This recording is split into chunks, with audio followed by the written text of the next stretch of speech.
அஸ்ஸலாமு hi friends, எல்லோரும் எப்படி இருக்கிறீங்க? நல்லா இருக்கிறீங்களா? நான் இங்கே ரொம்ப நல்லா இருக்கேன். இன்றைக்கி ரொம்பவே ஒரு பயனுள்ள டெய்லி லைஃபுக்கு தேவைப்படக்கூடிய டிப்புகள் உங்களோட இருக்குது. வீடியோ பாருங்கள். உங்களுக்கு ரொம்ப பிடிச்சிச்சு அப்படின்னா இந்த வீடியோக்கு ஒரு லைக் கொடுங்க. கண்டிப்பாக நீங்கள் செஞ்சு பாருங்கள். செஞ்சு பார்த்துட்டு ஃபீட்பேக்கை கமெண்டில் சொல்லுங்கள். ஓகேயா? அதே நேரத்தில் உங்களுக்கு ரொம்ப பயனுள்ளதாக இருந்துச்சு அப்படின்னா உங்கள் ஃப்ரெண்டு ஃபேமிலிக்கு நிறையவே ஷேர் பண்ணுங்கள். இப்போ வீடியோவில் போகலாமா? டிப் நம்பர் 1, இது ஒரு லப்பரு, அதாவது ஒரு கித்தா லப்பரு. இது ஆன்லைனில் ஒரு 40 காசு தான், இங்கே உள்ள காசு மலேசியா ரூபான்னு பார்த்தீங்கன்னா வேறு 40 காசு ஒன்றுன்னு சொன்னாங்க. ஆன்லைனில் வாங்கியிருக்காங்க. இது எதுக்குன்னா நம்ம லக்கேஜ் பேக்கிலலாம் நம்மளுக்கு ஒரு கவர் எக்ஸ்ட்ரா ஒரு கவர் பண்ணுறக்காண்டி ஒரு லப்பர். இது சமயத்தில் அவங்க தூக்கிலாம் போடுவாங்களாம்ல லக்கேஜ் பேக்கை. அதனால் அந்த டயர் வீணாகக்கூடாது அப்படிங்கிறதுக்காண்டி வீட்டுக்காரவங்க எப்போவுமே என்ன பொருள் வாங்கினாலும் சரி, என் வீட்டுக்காரவங்க ஒரு சேஃப்டியாக நல்லா ஒரு பாதுகாப்பாக ஒரு பொருளை வச்சுருப்பாங்க. ஏன்னா வாங்குறோம் அதை நல்லா சேஃப்டியாக நல்லா வச்சுக்கிறணும். திருப்பி அந்த பொருள் வாங்குறதுல எந்த ஒரு கெட்டிக்காரத்தனமே இல்லை. நம்ம இருக்கிற பொருளை எவ்வளோ பாதுகாப்பாக வச்சுக்கிறோம் அப்படிங்கிறதுல என் வீட்டுக்காரவங்க எப்போவுமே தெளிவாக இருப்பாங்க. நானும் எனக்கு அது ஓகே தான், ஏன் வீண் விரையும் அப்படின்ட்டு நானும் அவங்க அது செய்கிறதுக்கெலாம் ஓகே, ஒன்றும் பிரச்சனை இல்லை, நம்மளுக்கு நல்லதுக்கு தானே சொல்கிறாங்கன்ட்டு நானும் கேட்டுக்கிருவேன். லக்கேஜ் பேக்கு, ஹேண்ட் லக்கேஜெலாம் வாங்கும்போது அந்த லப்பரையும் சேர்த்து வாங்கிட்டீங்கன்னா உங்களுக்கு நல்லா ரொம்ப நாளே தாங்கும். இது எங்கள் வீட்டுக்காரங்களோட ஒரு ஐடியா, அவ்வளோதான். உங்களுக்கு இந்த டிப்பு பிடிச்சிருந்துச்சின்னா செஞ்சு பாருங்கள். ஓகே, இப்போ அடுத்த டிப்புக்கு போகலாமா? டிப் நம்பர் 2, நம்ம கோழி வறுவல் செய்யும்போது கோழிக்கு நம்ம இஞ்சி பூண்டு தக்காளி வெங்காயம் கருவேப்பிலை பட்டை மிளகாய் எல்லாம் போட்டு வதக்கிட்டு கொஞ்சமாக மஞ்சத்தூள் போட்டு கோழியை போட்டு நம்ம பிரட்டிக்கிட்டு இருக்கிறோம். கோழி நல்லா வேகணும். வேகிறதுக்குள்ளே தண்ணியை ஊற்றி நல்லா மூடி போட்டு மூடி வச்சுருங்க. அடுப்பை மீடியம்லேயே வைங்க. ஒரு 5லேருந்து ஒரு 7 நிமிஷம் அது நல்லா வேகட்டும். முக்கால் வேக்காடு நம்மளுக்கு வேகணும். வெந்த பிறகு என்ன செய்யுங்க, மசாலாத்தூள் போடுங்க. ஒருத்தவங்க ஒரு மாதிரி வறுவல் செய்வோம். இந்த மாதிரி செஞ்சு பாருங்கள், உங்களுக்கு டேஸ்ட் ரொம்ப அட்டாசமாக இருக்கும், நல்ல ஒரு வித்தியாசமாக இருக்கும். கண்டிப்பாக செஞ்சு பாருங்கள். இதில் நீங்கள் மிளகாத்தூளும் போடலாம், மிளகா அரைச்ச பேஸ்ட்டும் போடலாம். நான் இன்றைக்கி வெறும் மிளகாத்தூள் தான் போடுறேன். மிளகாத்தூளை போட்டு நல்லா எல்லாத்துலேயும் படுற மாதிரி கிண்டிட்டு அதுக்கப்புறம் கொத்தமல்லி தூள் ஜீரகத்தூள் போடுங்க. கொத்தமல்லி தூள் நான் 2 ஸ்பூன் போடுறேன், ஜீரகத்தூள் 1 ஸ்பூன் போடுறேன். எல்லாமே சின்ன ஸ்பூன் தான் போடுறேன். இது 1/2 கிலோ கோழி தான், அவ்வளோதான். அதுக்கப்புறம் கடைசியில் ஒரு 1/4 ஸ்பூன் மிளகுத்தூள் போட்டு நல்லா கிண்டி விட்டு உப்பு ரசனையை பார்த்துட்டு அடைச்சிடும். வறுவல் ரொம்ப தூக்கலாக ரொம்ப நல்லாவே இருக்கும். இது ரசத்தோட சாம்பாரோட சாப்பிட்றதுக்கு ரொம்ப அட்டாசமாக இருக்கும். கண்டிப்பாக ட்ரை பண்ணி பாருங்கள். ஓகேயா? வெள்ளை சாதத்தோட சாப்பிட ரொம்ப அருமையாக இருக்கும். கண்டிப்பாக ட்ரை பண்ணிவிட்டு உங்கள் ஃபீட்பேக்கை சொல்லுங்கள். டிப் நம்பர் 3, நம்மளுடைய சீங்கை நம்ம எப்போவுமே ராத்திரியில் கண்டிப்பாக நம்ம எந்த ஒரு பாத்திரத்தையுமே போடவே கூடாது. நம்ம கழுவி வச்சிடணும். கழுவி வச்சாலே நம்மளுக்கு சில நேரத்தில் நம்மளுக்கு சரியான துர்நாற்றமாக இருக்குது. கரப்பாம்பூச்சிகள், குட்டி கரப்பாம்பூச்சிகள் என்னென்னமோ அந்த சிங்குடுக்கிருந்து வருது. ஓகே, அது உங்களுக்கு வரக்கூடாது அப்படின்னா ஏதாவது வேஸ்ட்டு ஒரு டப்பா இருந்துச்சு அப்படின்னா அப்படி மூடி வைங்க. இதனால் உங்களுக்கு காலையில் எழுந்திரிச்சு உங்களுக்கு பூச்சிகள் அந்த கிச்சனுக்குள்ள உங்களுக்கு நடமாட்டாது. டிப் நம்பர் 4, நம்ம எவ்வளோ தான் சிங்கை கழுவி சுத்தமாக வச்சுருந்தாலும் நம்மளுக்கு ஒரு மாதிரியான துர்நாற்றங்கள் அடிக்கும். சரி, அதுவும் சில நேரத்தில் யாராவது சொந்தக்காரங்க வந்தாலே அநியாயத்துக்கு துர்நாற்றம் அடிக்கும். நீங்கள் என்ன செய்யுங்க, ஒரு பவுடர் எடுத்துக்கிறங்க. எடுத்து ராத்திரியில் என்ன செய்யுங்க, இந்த மாதிரி லேசாக அந்த ஓட்டைக்கில் படுற மாதிரி 1 ஸ்பூன் அளவுக்கு பவுடர் போடுங்க. ஒரு 1/2 ஸ்பூன் அளவுக்கு மஞ்சத்தூள் போடுங்க. மஞ்சத்தூள் போட்டுட்டு அதுக்கப்புறம் ஒரு 1/2 ஸ்பூனோ இல்லை 1/4 ஸ்பூன் அளவுக்கு பேக்கிங் சோடா இல்லைன்னா தூள் உப்பு போடுங்க. எல்லாத்தையும் போட்டு நல்லாவே ஒரு டப்பா போட்டு மூடி வச்சுருங்க. இதனால் உங்களுடைய துர்நாற்றமும் உங்களுக்கு போயிடும். அதே நேரத்தில் உங்களுக்கு பூச்சிகள், வண்டுகள், சின்ன குட்டி கரப்பாம்பூச்சிகள் எதுவுமே உங்களுக்கு வராது. அப்படியே பைப்புளுக்கே அப்படியே செத்து போயிடுவாங்க. இல்லைன்னா வேறு எந்த சைடாவது ஓடிடும்னு நினைக்கிறேன். அது எப்படி போகுதுலாம் நம்மளுக்கு வராது. கண்டிப்பாக இந்த டிப்பு ரொம்ப பேருக்கு ரொம்ப பயனுள்ளதாக இருக்கும். செஞ்சு பார்த்துட்டு ஃபீட்பேக்கை சொல்லுங்கள். அப்படி உங்களுக்கு இந்த வீடியோ ரொம்ப பிடிச்சின்னா ஒரு லைக் கொடுங்க. ஓகேயா?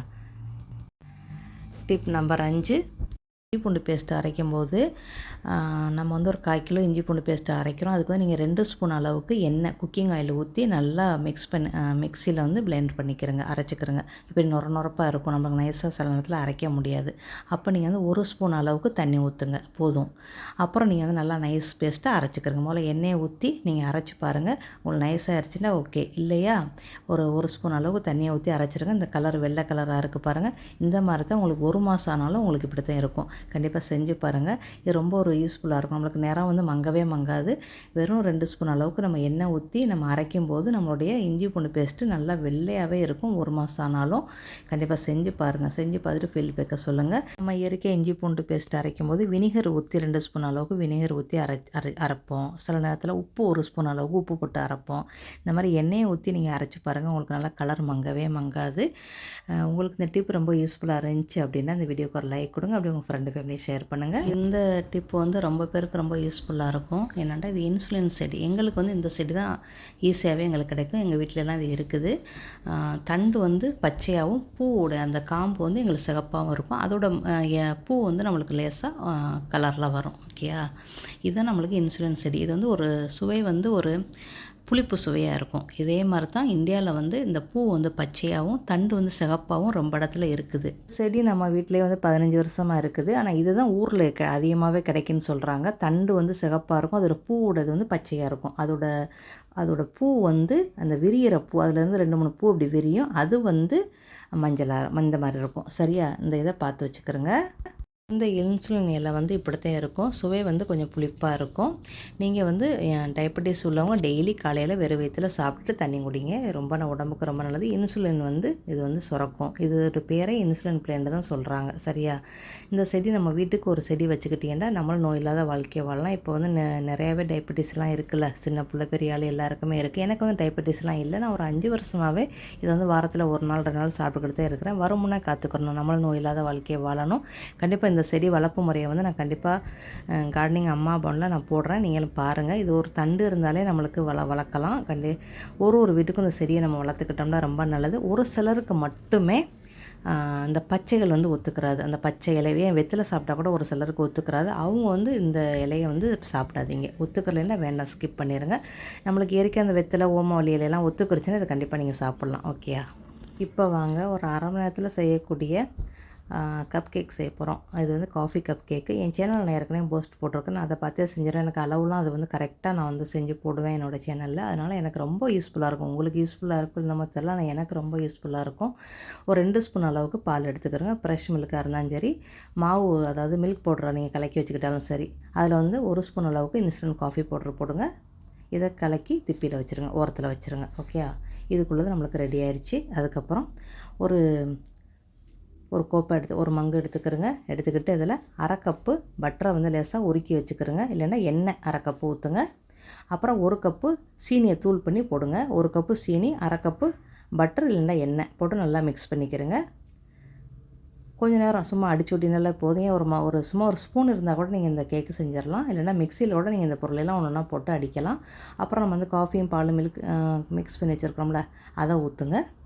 ஊற்றி ஒரு 2 அடி அடிச்சுக்கிறோங்க. அவ்வளோதான். நம்ம ரொம்பலாம் வந்து அடிக்க வேண்டியதில்லை. நம்ம கையில் சும்மா ஸ்பூன் வச்சா கூட நம்ம அடிச்சிடலாம். நான் சமயத்தில் என்ன செய்வேன்டா, மிக்சிலே எல்லாத்தையும் போட்டு அடித்து ஊற்றி விட்ருவேன். இன்றைக்கி பேரன் வந்திருக்காரு, அவருக்காண்டி இந்த ரெசிபி செஞ்சுக்கிட்டு இருக்கிறேன். அப்புறம் ஒரு முட்டை, சி கிரேட்டோ பி கிரேட்டோ ஒரு முட்டை போடுங்க. போட்டு அதையும் லேசாக அடிச்சுக்கிறோங்க. இதுக்கப்புறம் நம்ம வந்து வெண்ணிலா எசன்ஸு அந்த மூடியில் வந்து ஒரு மூடி ஊற்றணும். அவ்வளோதான், முடிஞ்சிருச்சு, அடித்தாச்சு. எசன் வெண்ணிலா வந்து அந்த மூடியில் வந்து ஒரு மூடி ஊற்றுங்க. ஊற்றி அதையும் அடிச்சுக்கிறேங்க. சும்மா ஸ்பூன் இருந்தால் கூட உங்களுக்கு போதும். எல்லார் வீட்லேயுமே இந்த முட்டை அடிக்கிறது இந்த ஃபிட்டு இருக்கத்தானே செய்யும். நான் மிஷின்லாம் யூஸ் பண்ணவே இல்லை. இதை மிக்சியிலோடு நீங்கள் போட்டு அடிக்கலாம். ஒரே மிக்சியில் எல்லாத்தையும் ஒன்று போட்டு நீங்கள் அடிச்சிடலாம். அப்புறம் 1 கப்பு மாவை வந்து சலிச்சுக்கிறேங்க. நான் ஏற்கனவே சலிச்சிட்டேன். அதில் ஒரு பிஞ்சு உப்பு போடுங்க. கொஞ்சமாக உப்பு போடுங்க. ஒரு அரை ஸ்பூன் அளவுக்கு பேக்கிங் சோடா போடுங்க. 1 ஸ்பூன் சின்ன ஸ்பூன் அளவுக்கு பேக்கிங் பவுடர் போடுங்க. ஓகேயா, அவ்வளோதான். அரை spoon baking soda, 1 spoon baking powder, சின்ன ஸ்பூனு, கொஞ்சோண்டு உப்பு. அப்புறம் இருக்கிற பாலை வந்து நல்லா ஊற்றுங்க. எனக்கு இந்த கப்பு கொஞ்சம் எனக்கு வந்து 150 மில்லி பால் தேவைப்பட்டுச்சு. நம்ம மாவை பொறுத்த சமயத்தில் நம்மளுக்கு தேவைப்படும். நான் இதுக்கு வந்து ஒரு 4 ஸ்பூன் அளவுக்கு மில்க் பவுடர் போட்டு நல்லா வெதுவெதுப்பான தண்ணியில் இது பண்ணி வச்சுக்கிட்டேன். நீங்கள் ஃப்ரெஷ் மில்க் கூட நீங்கள் போடலாம். இல்லைன்னா கோத்தாப்பால் அது கூட நீங்கள் போட்டுக்கலாம். நல்லா அடிச்சுக்கிறங்க. உங்களுடைய திக்னஸ் போதுமா நீங்கள் பார்த்துக்கிறணும். மாவு வந்து 1 கப்பு, சீனி 1 கப்பு, அரை கப்பு பட்டர், ஒரு ஸ்பூனு காஃபி பவுட்ரு, ஒரு சின்ன கப்பில் 1 கப்பு மில்க்கு இல்லை 3/4 கப்பு மில்க்கு பார்த்துக்கிறேங்க. ரொம்ப பாலை ஊற்றிடாதீங்க, உங்களுக்கு அது தண்ணியாக போயிடும். அவ்வளோதான், முடிஞ்சிருச்சு, ரெடி. நீங்கள் வந்து இந்த மாதிரி பேப்பர் கப் இருந்துச்சுன்னா கண்டிப்பாக நீங்கள் அந்த ட்ரை வந்து ஓட்டையாக இருக்கிறது கப் கேக் வைக்கிற ட்ரை உங்களுக்கு வேணும். அது இல்லை அப்படின்னா நீங்கள் இன்னொரு மாதிரி செய்யலாம். இதுக்கு வந்து நீங்கள் சட்னி கரண்டி இருக்குல்ல, இதில் வந்து 1/4 கரண்டி ஊற்றுங்க. முக்கியமாக நீங்கள் வந்து அரை கப்பு தான் ஊற்றணும். கொஞ்சம் 3/4 கப்பு ஊற்றினோம்னா நம்மளுக்கு ரொம்ப அப்படியே மேலே வரைக்கும் இருக்கும். அதை விரும்புனீங்கன்னா நீங்கள் வந்து 3/4 கப்பு ஊற்றுங்க. அரை கப்பு வச்சுக்கிட்டீங்கன்னா உங்களுக்கு ரொம்ப நல்லாயிருக்கும். நல்லா அது பொங்குறதுக்கு கரெக்டாக நிற்கும். அந்த மாதிரி எனக்கு வந்து சட்னி கரண்டியில் வந்து 1/4 கரண்டி நான் வந்து ஊற்றுறேன். ஒரு கப்புக்கும். ஒரு இதுக்கு மட்டும் மட்டும் நான் வந்து கொஞ்சம் கூடுதலாக ஊற்றினேன். 1½ கரண்டி ஊற்றினேன். அது நல்லா பொங்கி போய் மேலே வரைக்கும் நின்றுச்சு. இது நம்மளுக்கு 12 பீஸ் வரும் இந்த கப்பில் ஊற்றுனீங்க அப்படின்டா. ஓகே, இதை வந்து நம்ம இப்போ வந்து 5 நிமிஷம் முன்னாடியே அவனை தட்டி விட்ருங்க. 20 நிமிஷம் பேக் பண்ணுங்கள் போதும். இப்போ இந்த கப்பாக இருந்துச்சு அப்படின்னா, நீங்கள் இந்த கப்பு தான் உங்கள்கிட்ட இருக்குது அப்படின்னா, உங்களுக்கு இது வந்து உங்களுக்கு வந்து இந்த தட்டே போதும். அவனில் கொடுப்பாங்கள்ல அந்த தட்டே போதும். இதில் நீங்கள் வந்து 6 அடுக்கலாம். இதில் வந்து உங்களுக்கு இந்த கப்பாக இருந்தால் உங்களுக்கு 6 வரும். அந்த கப்பு பேப்பராக இருந்துச்சுன்னா உங்களுக்கு 12 வரும். அவ்வளோதான் வித்தியாசம். அவனாக தட்டி விடும்போது கொஞ்சம் கவனிச்சுக்கிறங்க. 2 கம்பி சூடாகிற மாதிரி வச்சுருக்கோமா அப்படின்ட்டு பார்த்துக்கிட்டு வைங்க. நம்மளுடைய நாட்டு ரோஜா இது வச்சே கிட்டத்தட்ட ஒரு 5-6 வருஷம் இருக்கும்னு நினைக்கிறேன். எனக்கு சரியாகவும் இல்லை. ஆனால் ஏற்கனவே சின்ன செடியாக தான் இருந்துச்சு. சமயத்தில் காற்று அடித்து அப்படி இது பண்ணிடுறோம். அதோட தான் நான் என்ன செஞ்சேன், இப்போ கொடை மாதிரியே கீழே நடுவுக்கு மேலே அப்படி கட்டி விட்டுட்டேன். கட்டி விட்டு எல்லாத்தையும் கட்டிங் பண்ணி விட்டுட்டேன் மழை சீசனுக்கு முன்னாடியே. அப்புறம் நம்ம எப்பவும் போல் கொடுக்குற பயிர் கீழே எல்லாமே கொடுத்தோம். இப்போ நல்லா ஆரோக்கியமாக நல்லா பெரிய செடியாக நல்லா பக்குகள் நல்லாவே இருக்கிறாங்க. இப்போ நம்ம கேக்கு ரெடி ஆகிடுச்சு. அவனில் அடிச்சிரும். 20 நிமிஷத்தில் நம்மளுக்கு வந்து ஆஃப் ஆயிரும். ஆஃப் ஆகி ஒரு 5லேருந்து 10 நிமிஷம் அவன் உள்ளுக்கே விட்டுருங்க. அதுக்கப்புறம் எடுங்க. அதுக்கப்புறம் எடுத்திங்கன்னா தான் உங்களுக்கு அது கரெக்டான ஒரு நல்லாவே வெந்திருக்கும். ஓகேயா, இப்போ நம்மளுக்கு கரெக்டாக 20 நிமிஷத்தில் வெந்துருச்சு. ஒரு 5 நிமிஷம் அவன் உள்ளுக்கே நான் விட்டுட்டு நான் வந்து இப்போ உங்களுக்கு எடுத்து காட்டுறேன் பாருங்கள். இப்போ உள்ள பிள்ளைங்க வடை, போண்டா, பஜ்ஜி இதெல்லாம் சாப்பிடவே மாட்டாங்க. சொல்லப்போனால் நம்மளுக்கு பயந்துக்கிட்டு வேண்டாம் சாப்பிடுவாங்க. ஆனால் அவங்க இன்ட்ரெஸ்ட்டாக கண்டிப்பாக சாப்பிட மாட்டாங்க. இந்த மாதிரி செஞ்சு கொடுங்க. அவங்க பேக்கரி பக்கமே தலை வச்சு படுக்க மாட்டாங்க. அவ்வளோ சாஃப்டாக, அவ்வளோ டேஸ்ட்டாக, அவ்வளோ நல்லாயிருக்கும். நம்ம எல்லாமே வீட்டில் இருக்கிற பொருளை வச்சு தான் செய்கிறோம். உங்களுக்கு பட்டர் இல்லைன்னா குக்கிங் ஆயில் ஊற்றிக்கிறங்க. ஓகே, எவ்வளோ சாஃப்டாக இருக்குன்னு பாருங்கள். இந்த அளவை நீங்கள் கரெக்டாக ஃபாலோ பண்ணுங்கள். நீங்கள் வந்து 12 பீசஸ் கேக்கு இந்த அளவுக்கு நீங்கள் செய்யலாம். கண்டிப்பாக செஞ்சு பாருங்கள். இன்றைக்கி போட்ட டிப்பு அப்புறம் வந்து நம்ம இன்றைக்கி போட்ட ரெசிபி உங்களுக்கு என்ன ரொம்ப யூஸாக இருக்குது, என்ன செஞ்சு பார்த்தீங்க, உங்களுக்கு என்ன ரொம்ப பிடிச்சிருக்கு அப்படின்னு முடிஞ்சால் கமெண்ட் பண்ணுங்கள்.